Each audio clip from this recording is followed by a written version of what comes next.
Hola a todos, hola a todas, bienvenidos una vez más a Historiador al Rescate. En el programa de hoy vamos a tratar un tema que creo que es realmente trascendental, sobre todo teniendo en cuenta los tiempos que vienen en la actualidad, que son totalmente anárquicos, caóticos 100%, y si nos queremos adelantar a lo que viene, pues es súper necesario analizar la situación e ir más allá. A veces los análisis que recibimos por parte de los medios de comunicación, pues bueno, solo nos permiten otear las hojas del bosque, pero no vemos lo que hay dentro del bosque. Solo nos quedamos en la ligera superficie boscosa, si me permitís la metáfora, el símil.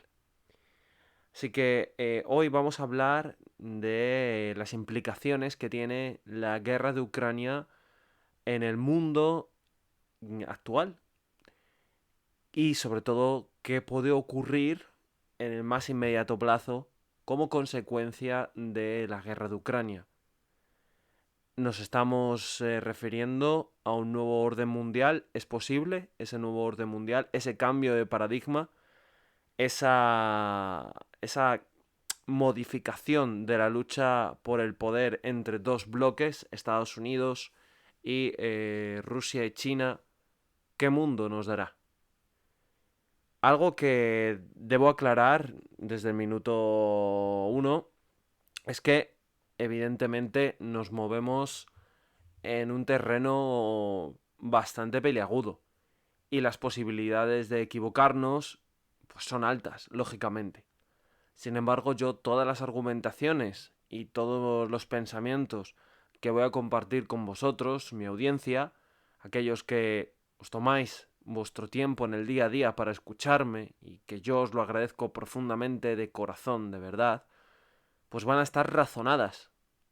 Todos son ideas que he ido madurando y meditando, fruto de lecturas, de escuchar conferencias, de mis estudios como analista de seguridad y de relaciones internacionales y derechos humanos, y también fundamentalmente debido a mi formación como historiador.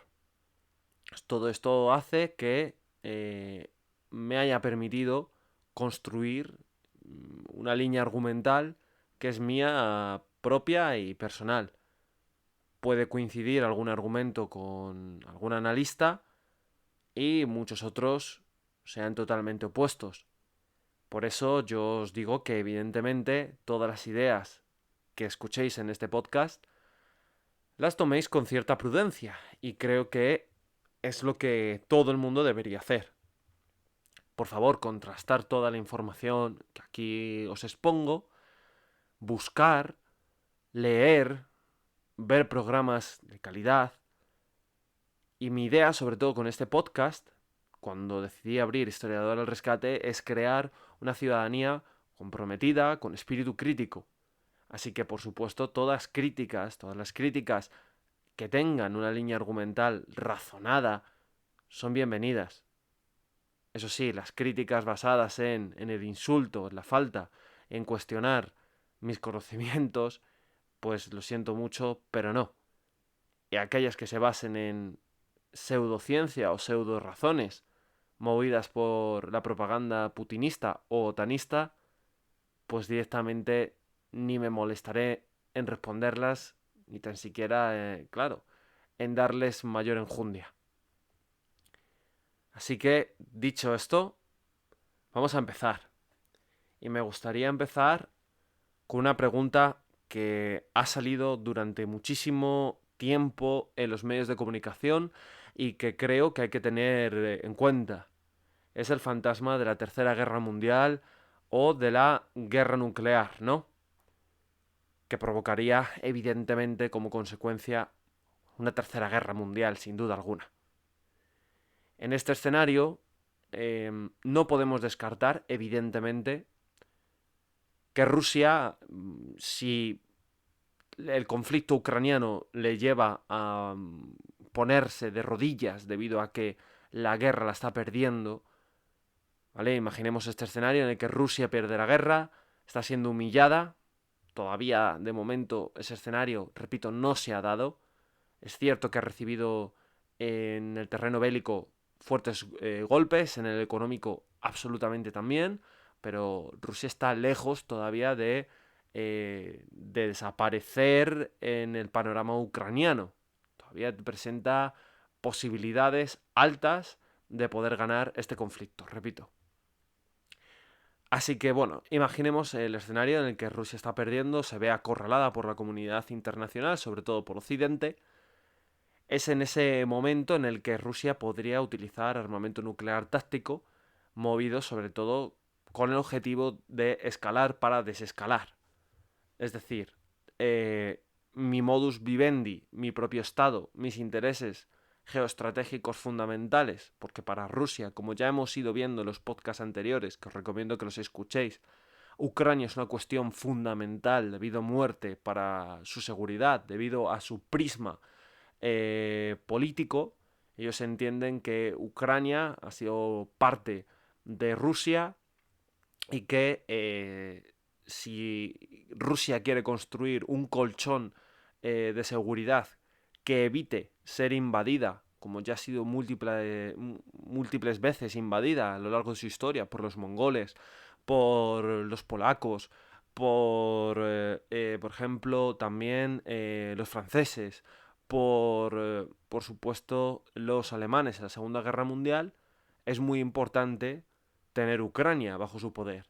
Y también, eh, obviamente, si no la puede tener bajo su poder, bajo su control directo, sí al menos contar con gobiernos títeres controlados por Moscú que le permitan a sí mismo pues, tener la seguridad de que en ningún momento Ucrania entraría en la OTAN.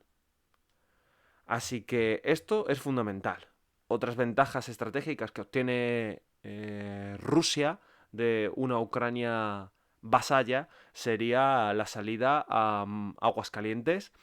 Rusia es el estado más grande, ¿no?, del planeta Tierra. Sin embargo, prácticamente todos sus puertos, la gran mayoría de ellos, son puertos que a lo largo del año están cerrados debido a que sus aguas están congeladas. Digamos que Rusia tiene salidas a puertos calientes, sobre todo gracias al control de Crimea, que tiene asimismo la flota del Mar Negro, ¿no? Y que le permite una salida hacia el mar Mediterráneo junto con los puertos de leasing, ¿no?, que ha conseguido obtener tras su colaboración con el régimen del dictador sirio al-Assad.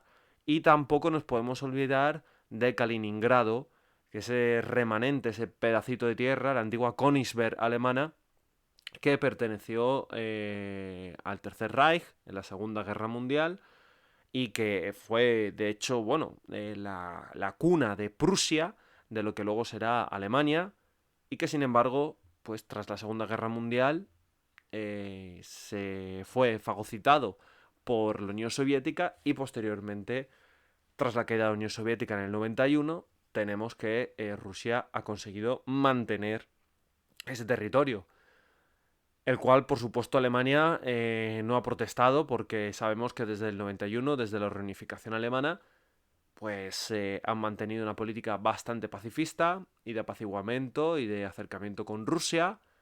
Han mantenido un acercamiento sobre todo a nivel energético, ya que Alemania depende en el 80% de su seguridad energética del gas ruso. Así que lejos están de reclamar nada, aunque desde luego eh, eso debería ser para un nacionalista alemán un insulto, ¿no? Que la cuna de Alemania esté en manos de Rusia. Sea como fuere, ya hemos explicado resumidamente por qué Ucrania es importante para Rusia, por qué, por los mismos argumentos, pero justo al contrario, justo al revés, tenemos que Ucrania también es importante para la OTAN, ¿no? Evidentemente, para evitar que Rusia se proyecte como un imperio euroasiático, que recupere de nuevo su papel en el panorama geoestratégico mundial y que pueda suponer, entre comillas, una amenaza, bueno, sin las comillas, de hecho, que suponga una amenaza para los intereses de Estados Unidos y sus aliados de la OTAN.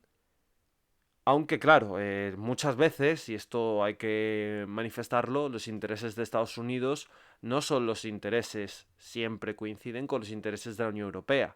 Esto quizás sea otro tema, pero desde luego que el conflicto de Ucrania obviamente ha sido la culpa rusa, ¿no? La invasión, la última palabra la tienen los rusos, lógicamente al agredir a un Estado soberano y también con sus maniobras del 2014, pero cuidado, que tampoco podemos achacar al 100% la responsabilidad de Rusia, por mal que nos parezca la dictadura de Putin, porque Putin es un dictador, evidentemente.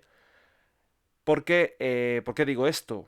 Antes de que me lluevan las críticas y me llamen prorruso. Pues hombre, evidentemente porque Estados Unidos a finales de los 90 se percató de la importancia que tenía Ucrania para la OTAN, ¿vale? Y el mantenimiento de la seguridad, del marco de seguridad de la Unión Europea.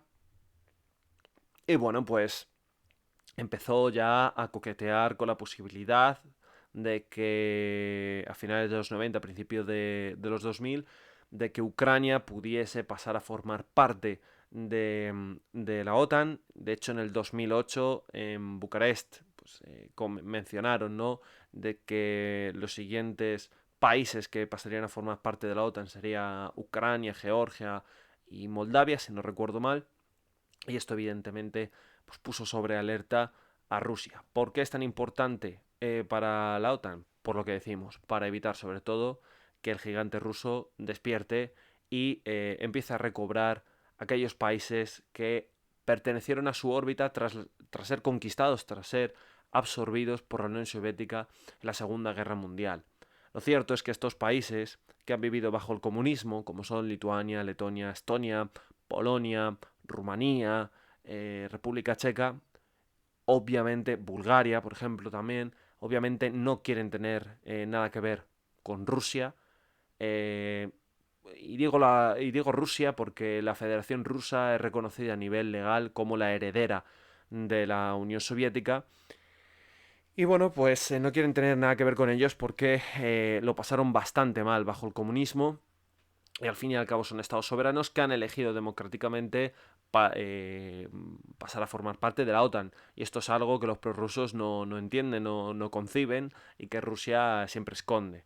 Entonces, evidentemente la OTAN, aprovechándose de la debilidad de Rusia durante la década de los 90, extendió sus fronteras. Aquí los prorrusos siempre mencionan, ¿no?, de que bueno, pues que supuestamente le prometieron a Gorbachev que los Estados Unidos prometieron a Gorbachev que no habría una extensión de la OTAN, y a Boris Yeltsin también se lo prometieron, y bueno, y sabemos que sí que lo ha habido.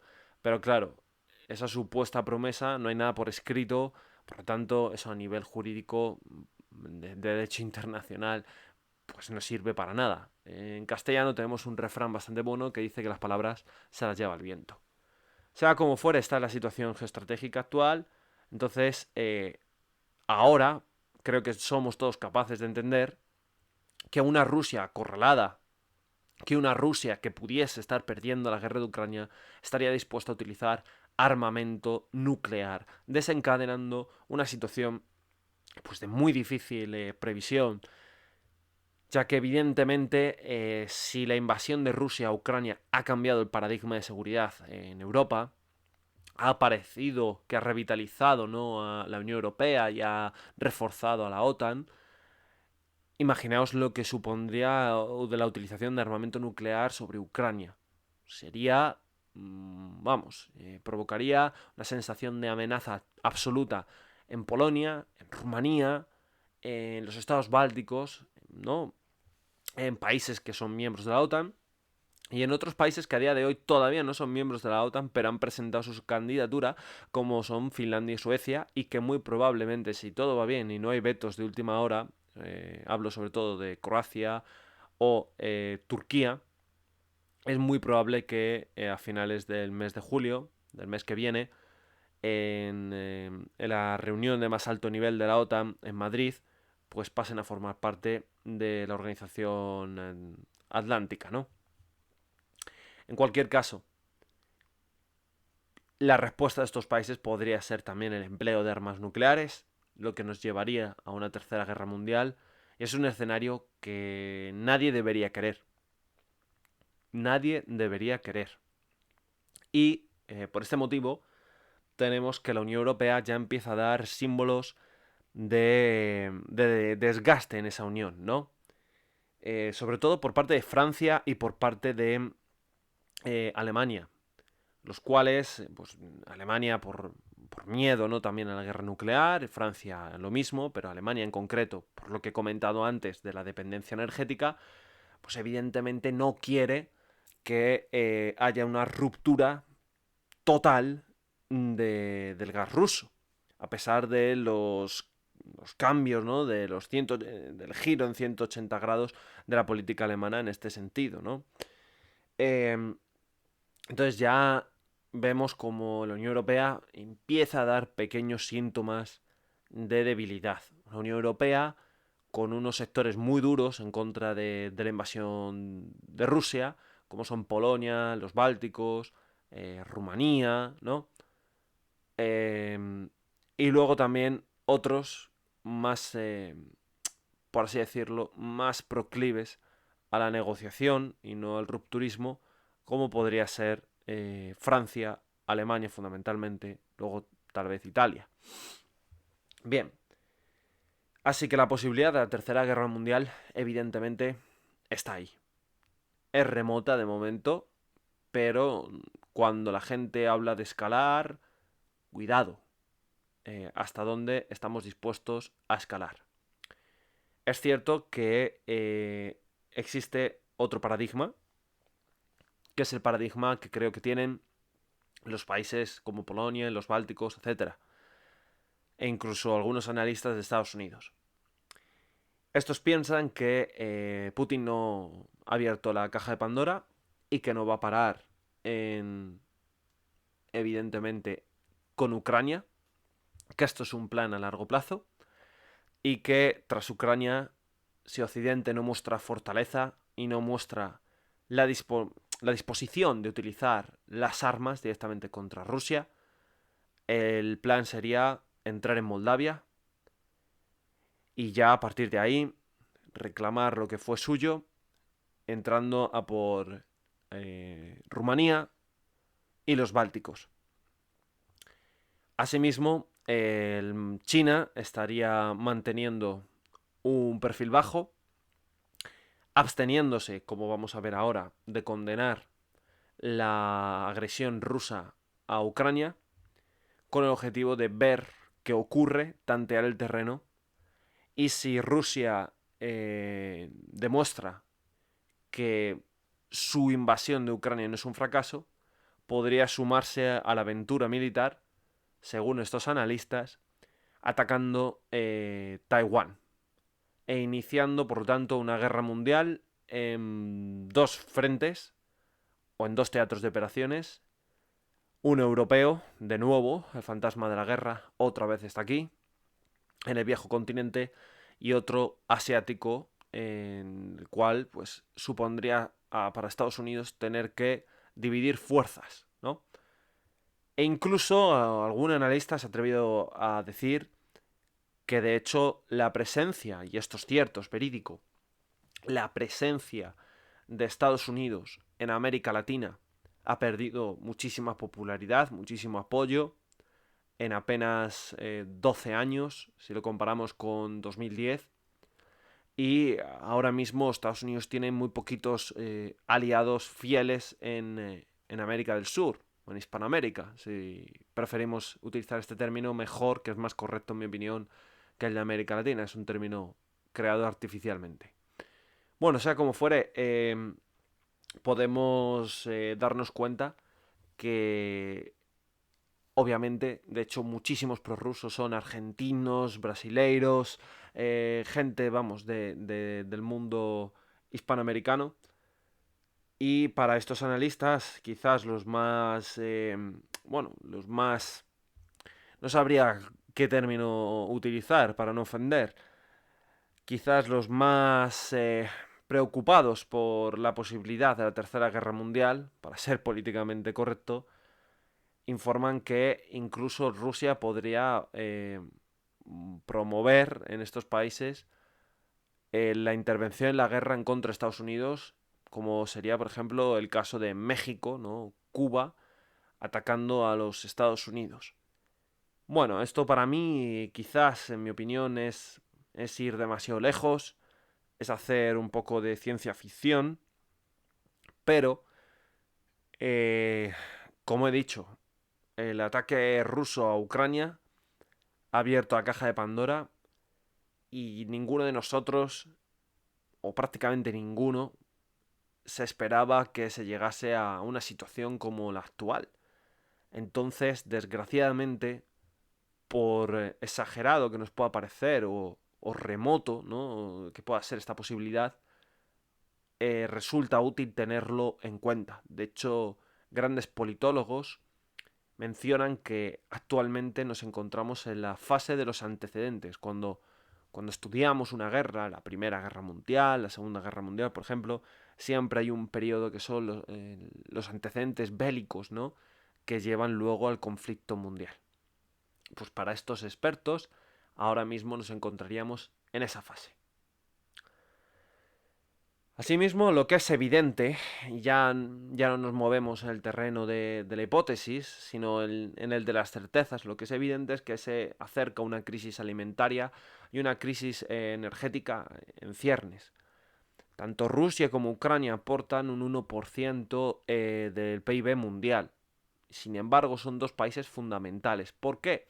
Pues porque se producen materias primas muy importantes como fosfatos, como, por ejemplo, el trigo fundamental, ¿no?, para alimentar a la población mundial. De hecho, países del norte de África, el Magreb, países de Medio Oriente, países que en definitiva están en vías de desarrollo, depende su sustento, su modus vivendi, de ese trigo que procede de Rusia y que procede sobre todo de Ucrania, ¿no? Ya sabéis que a Ucrania se le llama el granero de Europa. Sea como fuere, si no llega ese trigo, debido al bloqueo ruso de los puertos ucranianos, que esto es algo que se hace evidentemente en cualquier conflicto bélico, ¿vale? Bloqueas los puertos del enemigo para intentar quebrar su voluntad, pues esto va a provocar una crisis alimentaria brutal, con subida de precios del pan y evidentemente debemos de entender que es más que probable que pueda producirse revueltas sociales en todos estos países que he mencionado, puesto que la base alimentaria de esta gente es el pan. Si subimos el precio del pan, no puedo comer. Si no como, paso hambre. Si paso hambre, evidentemente voy a empezar a estar desesperado y voy a empezar a protestar. Y esto va a generar inestabilidad, inseguridad y puede dar lugar a guerras civiles, a conflictos, puede dar lugar, evidentemente, a un repunte del yihadismo, ¿vale? Que se radicalicen las personas en la religión islámica mal interpretada, ¿no?, por parte de estos yihadistas, y que grupos terroristas como Boko Haram, como el Estado Islámico y demás, pues tengan una nueva edad de oro en estas regiones que son fundamentales en el flanco sur de la OTAN, del cual, ojo, nos va a implicar directamente a España, a Portugal, a Francia, a Italia, pero como yo soy español, luego nos centraremos un poquito en España. Así que la crisis alimentaria, esto es evidente. También va a provocar, ¿cómo afecta esto a Occidente? Va a provocar, evidentemente, migraciones masivas de gente que huye de la pobreza y que va a provocar, valga la redundancia, una presión migratoria sobre la Unión Europea que o se gestiona bien o puede empezar a estallar las juntas de la UE, porque sabemos que las crisis migratorias en la Unión Europea, salvo la última provocada por Lukashenko, el dictador bielorruso a las órdenes de Putin, en Polonia. Eso sí, se solucionó bien, pero el resto ha sido, vamos, hemos hecho el ridículo más absoluto. Y en un contexto de inseguridad y de conflicto, esto podría meter demasiada presión política para la Unión Europea y provocar la desunión dentro de la misma. Sobre todo los países que más visos tienen de que vayan a sufrir son los países, como no, del sur de Europa. Así que cuidado con esto. Por otro lado, la crisis energética es evidente, lo notamos todos los occidentales y en concreto los españoles, ¿no? Que vamos a repostar nuestros vehículos, nuestros autos y vemos cómo pues, pagamos una auténtica barbaridad, ¿no? Estamos dejando medio sueldo simplemente para mantener nuestros vehículos. Esto evidentemente va a ir en aumento y se estima que en el último trimestre del año 2022, de nuestro año actual, pues podemos llegar incluso a los 3 euros, pagar 3 euros por litro de gasolina. Esto va a dar lugar a que muchos transportistas, pues evidentemente tengan que cesar con su actividad porque no les salga a cuentas ir a trabajar para perder dinero. Va a dar lugar a que muchísima gente no pueda utilizar el coche y evidentemente eh, puede dar lugar a una situación de protesta social, de manifestaciones, de huelgas, lo cual genera en el frente interno una situación de caos. Si a esto le sumamos de que va a fomentar esta crisis energética, lo que vamos a pagar por el gas natural, ya que Europa, bueno, pues Europa recibía, prácticamente se calentaba con el gas ruso.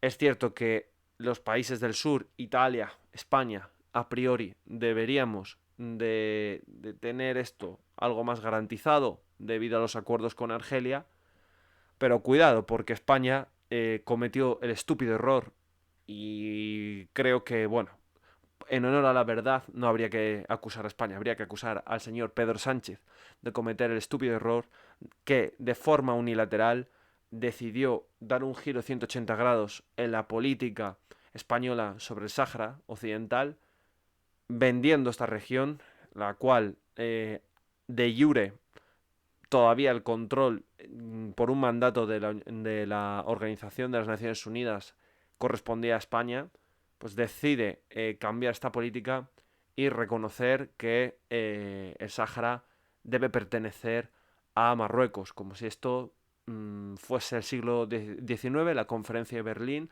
repartiéndose territorios como, pues eso, de África, como si fuesen trozos de tarta. Y esto es sorprendente, ¿no? De un presidente en teoría progresista y mundialista. De hecho, fijaos, muchas de las cosas que estoy mencionando cumplen con los ODS, ¿no? De tendrás menos dinero, pero serás feliz, reducir el vehículo o compartirlo para repartir gastos.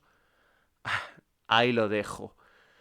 Sea como fuere, evidentemente esto ha enfadado muchísimo a Argelia, que además Argelia es aliada de Rusia y bueno, ha roto pues con los planes de amistad, ¿no? Los acuerdos de amistad que había firmado con España.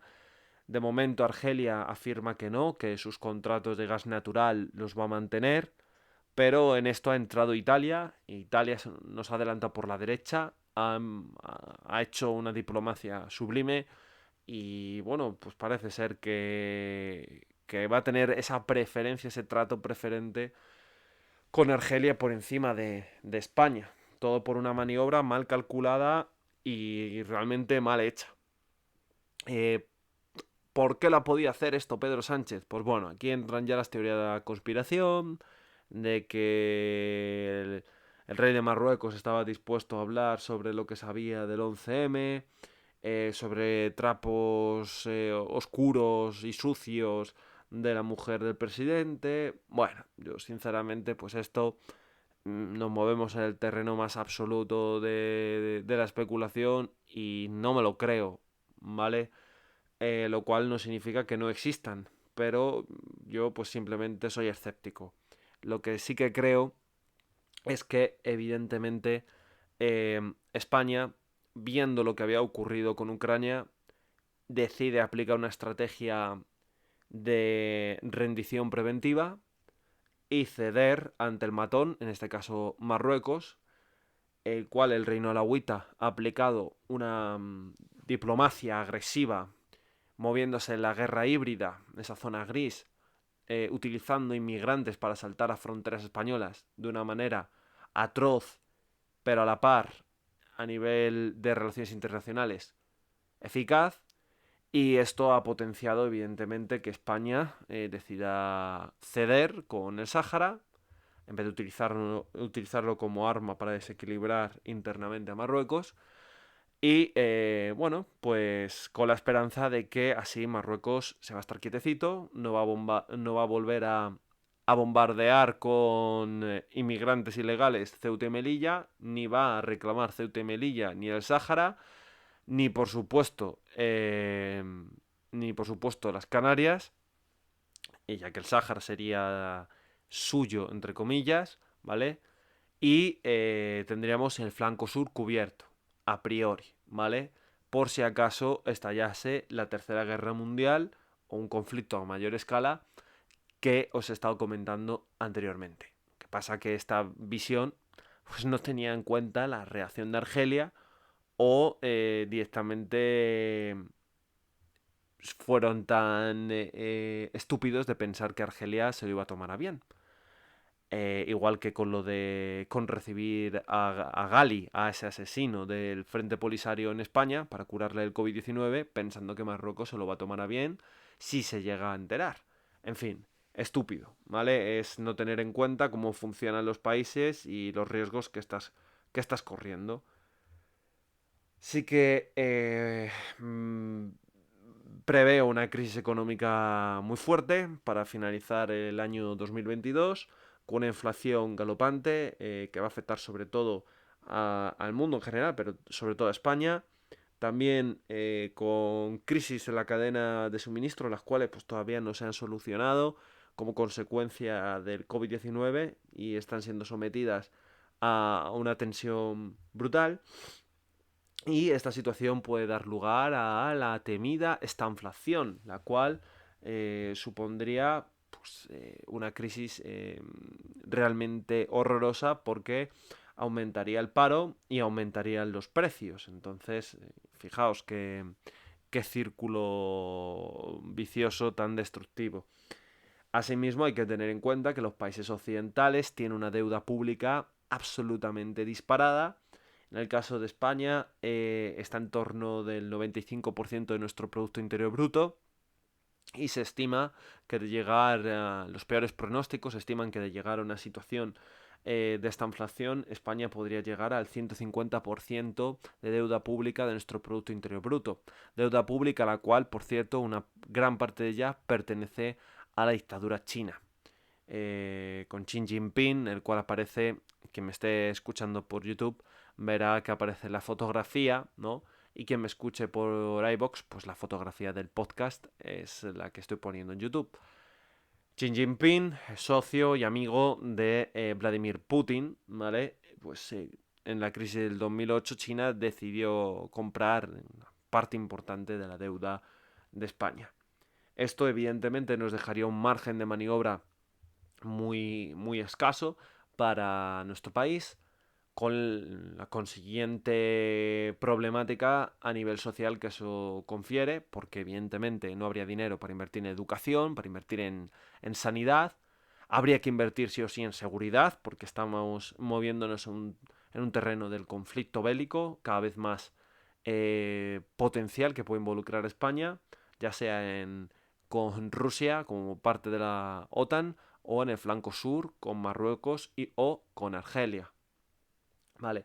Y asimismo también esta situación de más paro, de menos ayudas sociales, de quizás llegar a no poder cubrir todas las pensiones ¿vale? O retraso de pagos de los funcionarios en el mayor de los, o en el escenario más drástico, pues va a aumentar evidentemente la criminalidad en España.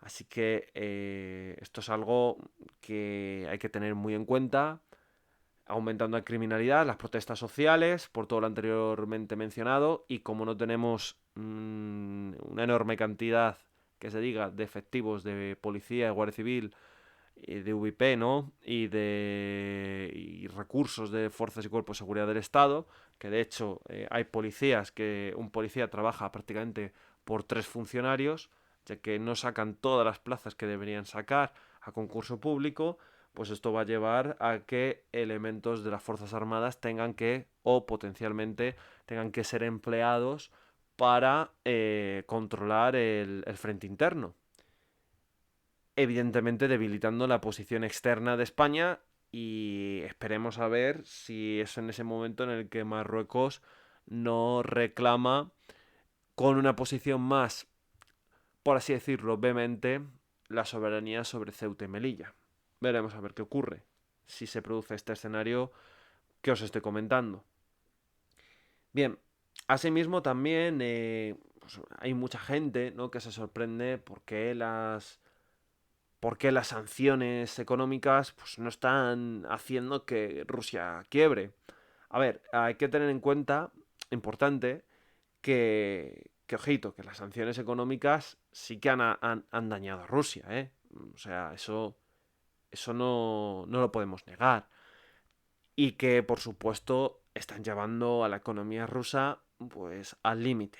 Sin embargo, Rusia, ya lo mencionamos en programas anteriores, llevaba desde el 2014 preparándose para una situación de este tipo, y hay que tener en cuenta que aquí los medios de comunicación han desinformado como siempre.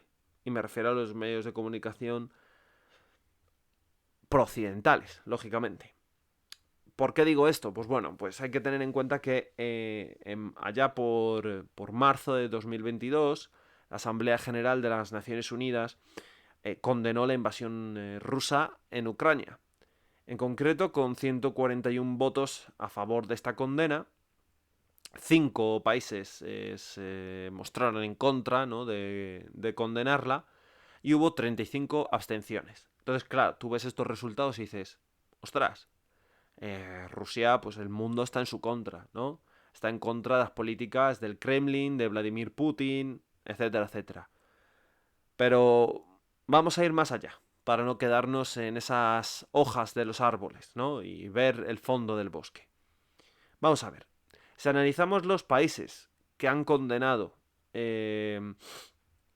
a Rusia, pues evidentemente nos encontramos con el mundo occidental. Estados Unidos, Reino Unido, todos los países de la Unión Europea, etcétera, etcétera. Vale. Bien. Si vemos los países que han votado en contra de condenar la agresión, pues tenemos a Bielorrusia, es lógico, es el amigo y aliado de Putin. Tras el fracaso de la revolución que intentó derrocar a Lukashenko en el 2020, en el verano del 2020, lo cual hizo que Lukashenko pues se fuese a, vamos, a ser el vasallo de Vladimir Putin. Corea del Norte, como no, es totalmente anti-estadounidense. Eritrea, que la conocen como la Corea del Norte de África. La propia Rusia, evidentemente, dudo mucho que vaya a autocondenarse, ¿no? Y Siria, pues que como todos sabemos, debido a la intervención de Putin en la guerra de Siria, el dictador Al-Assad, el cual gaseaba a su propio pueblo, pues salvó el pellejo. Así que evidentemente Siria no va a morder de la mano que le da de comer. Ok, esto pues sin más es anecdótico. Pero tenemos que ver aquellos 35 países que se han mantenido neutrales. Y la lista es larga, ¿eh? Pero voy a destacar, sobre todo, algunos países claves. Por ejemplo, China. Por ejemplo, la India. Ya simplemente con estos dos países, con China y con la India,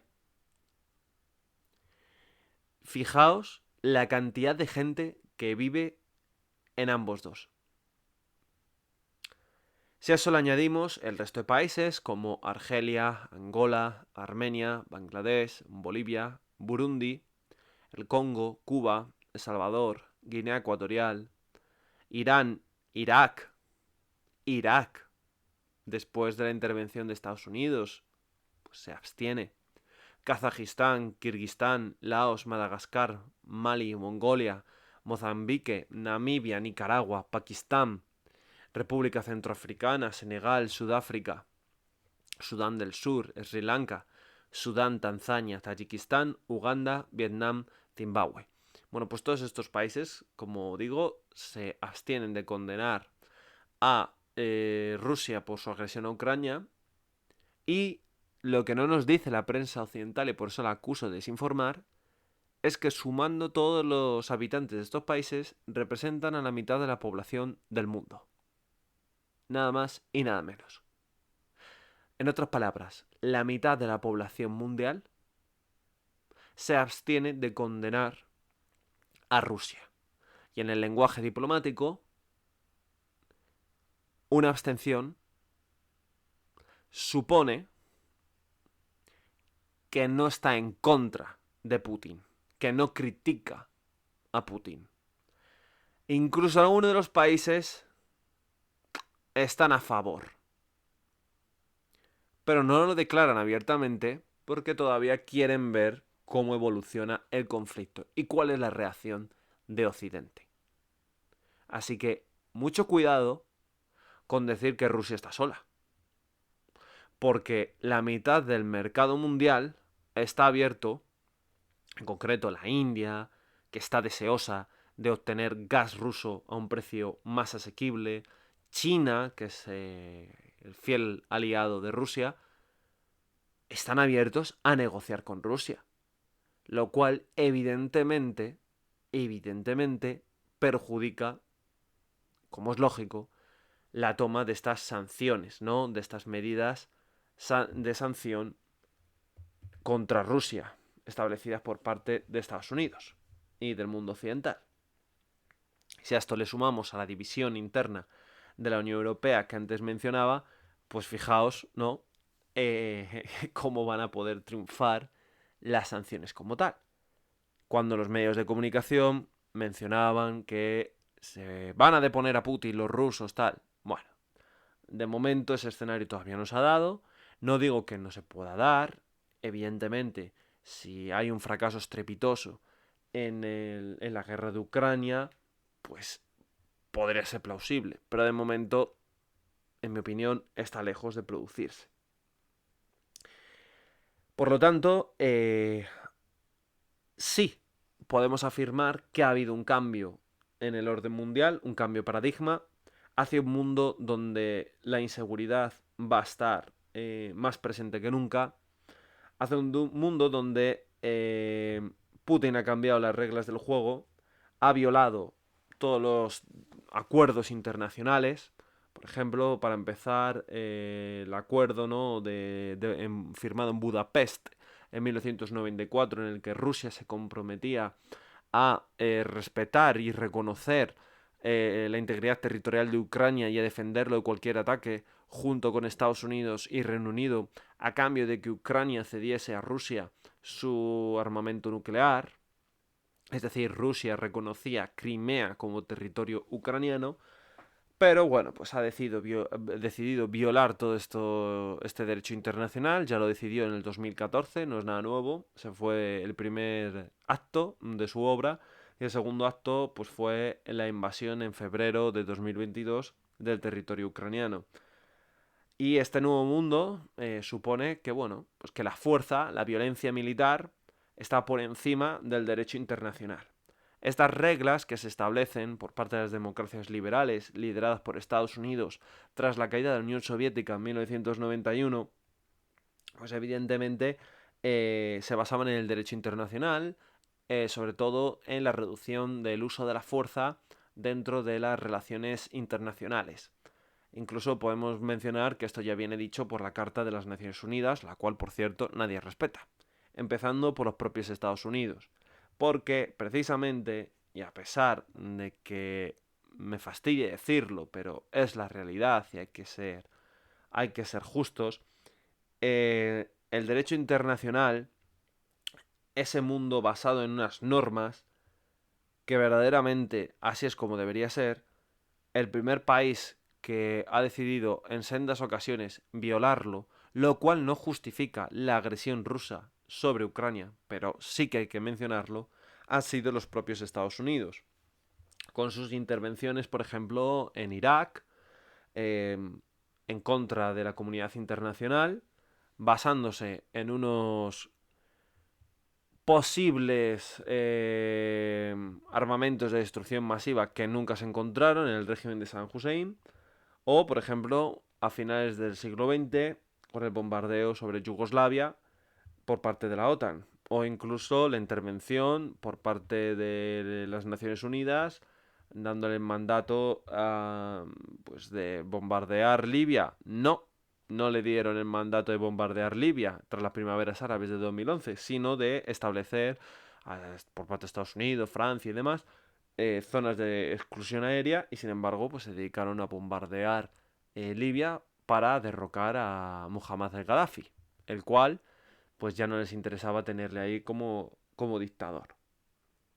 Todo esto va a provocar, evidentemente, un mundo más caótico, como he dicho, más anárquico, donde la violencia va a primar, donde la inseguridad interna va a ser una tónica general y, sobre todo, va a provocar un parón, el cual es probable que con el tiempo se vuelva a recuperar el tono de la globalización. Sobre todo fomentado en qué? Pues fomentado en que, evidentemente, en un mundo cada vez más enfrentado, los países van a querer tener una autosuficiencia industrial y no depender de terceros países como por ejemplo China para producir. Pero claro, esto va a restar competitividad a la economía y evidentemente van a hacer que los productos sean mucho más caros, reduciendo asimismo pues la capacidad adquisitiva de las familias a la hora de hacerse con esas materias primas, ¿no? O con esos productos finales, y sobre todo va a provocar más despidos y va a provocar que las economías occidentales, en este caso, pues sean menos competitivas.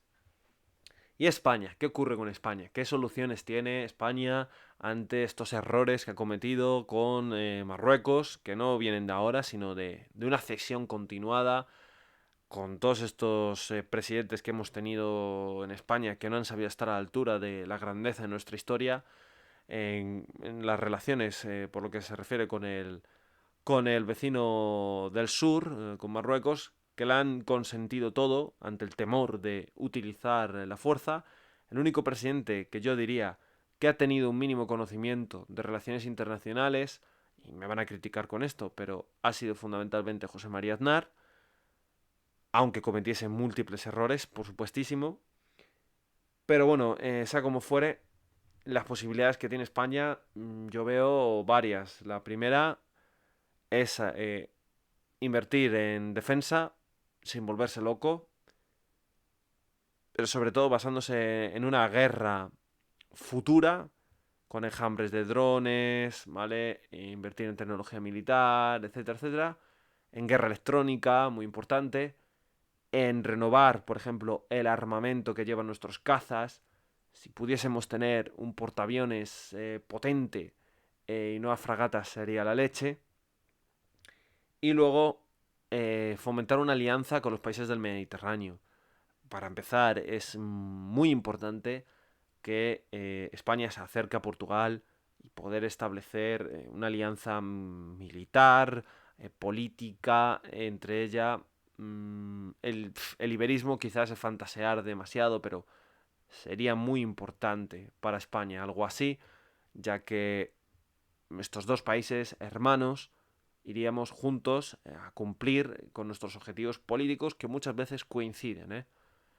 Y también acercarnos a Francia y acercarnos sobre todo a Grecia, pero sobre todo a Italia. A Italia, que es ese país que es una potencia, ¿vale? con sus múltiples problemas, por supuesto, pero es una potencia del Mediterráneo y que debemos tener una alianza, al menos política y, si a ser posible, militar, que garantice a España que, a pesar de estar en la OTAN, y esto no lo garantiza, no garantiza el paraguas de la OTAN, Ceuta y Melilla, pero esta unión militar entre estos países, esta alianza, que garantice que, en caso de que cualquier país, por ejemplo Marruecos, toque Ceuta y Melilla, irían a la guerra. Y a su vez, cualquier amenaza que haya sobre Portugal, sobre Italia o sobre Francia, España se involucraría con sus socios y aliados. Esta es una de las soluciones que a mí se me ocurre. Otra solución, ya más a nivel educativo. Deberían crear una asignatura, como las hay en Polonia, basada en las Fuerzas Armadas y en la historia militar de España, las grandes gestas que ha hecho nuestro país y, sobre todo, que fomente el patriotismo, no el nacionalismo, cuidado, sino el patriotismo de sentirse español en su pluralidad, con nuestras múltiples regiones, con distintos idiomas que forman parte del acervo cultural de cada español y que no tienen que ser utilizados para distinguir a catalanes, gallegos y vascos del resto de España. No, no, no. Son parte del patrimonio inmaterial de nuestra patria y debemos estar orgullosos de nuestros compatriotas que tienen otra lengua cooficial, y de hecho yo lanzaría proyectos educativos en los cuales, por ejemplo, en comunidades autónomas como Madrid, Castilla-La Mancha, Castilla y León, pudiesen los alumnos elegir estudiar alguna de estas lenguas cooficiales del Estado, ¿vale? Muy importante. Así se acabaría de golpe y plumazo con el nacionalismo de estos, o con el independentismo de estos territorios. Y sobre todo, esta asignatura debería enseñar conceptos como las relaciones de poder en el mundo, como la geopolítica, como la importancia de las Fuerzas Armadas, no para ser usadas, no por ser un país violento, sino sobre todo como elemento disuasorio, e impondría el servicio militar obligatorio. Es fundamental que cada ciudadano y cada ciudadana sepan defenderse, sepan manejar un arma y puedan ser susceptibles de ser movilizados en caso de guerra. Yo lo haría bien, quizás no los 2 años, eso es mucho tiempo, pero sí un año de servicio militar obligatorio, donde los reclutas tengan un adiestramiento militar básico en el empleo de armas y demás, en guerra de guerrillas y tal, y que fomente sobre todo el conocer a españoles de otras regiones. Eso también ayudaría a acabar con ese objetivo, ¿no?, del independentismo, y que fomente el amor a la patria. Estas son mis ideas, podéis compartirlas o no, este ha sido mi análisis, prácticamente llevamos una horita, así que creo que ya es suficiente. Cualquier sugerencia, pues lo podéis dejar por Instagram. Mi Instagram es @historiador_al_rescate. Os pediría que, por favor, si creéis que mi análisis es el correcto, lo compartáis con vuestros amigos y seres queridos y personas importantes de vuestra vida, y que le deis a un like y a compartirlo, porque quería compartir con vosotros que, por ejemplo, mi Instagram, el algoritmo de Instagram, de esta plataforma, de esta red social, no comparte o no me escala, por así decirlo, eh, en las redes sociales, no me promociona, debido sobre todo a que trato temas muy polémicos. Entonces no aparezco en sugerencias y cada seguidor que obtengo me lo tengo que pelear muchísimo. Entonces creo que es una pena, porque yo esto lo hago totalmente gratis. Lo hago porque evidentemente me gusta, pero porque creo que cumplo con una función social de avisar a mis compatriotas de lo que creo que se avecina, como ya hace el Ministerio de Defensa alemán y austriaco, pidiendo a la ciudadanía que preparen en su despensa, pues, comida y sobre todo bebida, agua, para 10 días en caso de que haya crisis de suministros, como lo que os he mencionado, ¿no?